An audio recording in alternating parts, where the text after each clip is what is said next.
belajar.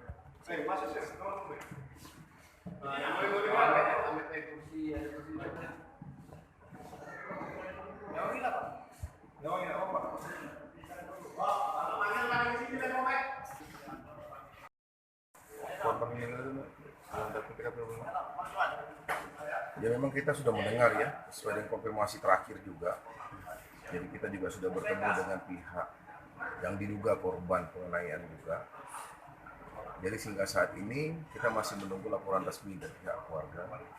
Dan memang benar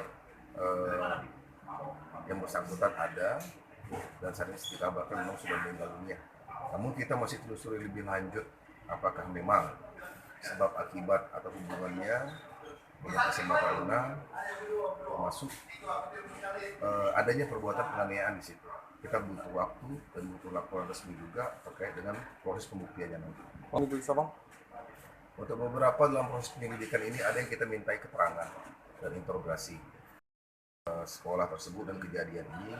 Mungkin kita akan lakukan dalam termasuk perkara sebelumnya yang sedang masih proses berjalan di Polres Palembang.